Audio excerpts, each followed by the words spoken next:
ما وقتی که داریم گیاهخواری میکنیم در واقع داریم یه چیز زنده رو میخوریم، چون گیاه و سیب و وقتی از درخت بچینی هنوز زنده است.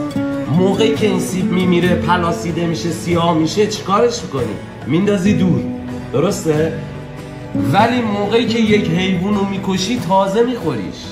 در واقع شما دارید مرگ رو میخورید، در واقع دارید یک موجود مرده رو میخورید. ولی وقتی سبزیجات رو میخورید دارید یک زندگی میبخشید به خودتون، دارید جاودانگی و جوانی و زندگی رو میخورید.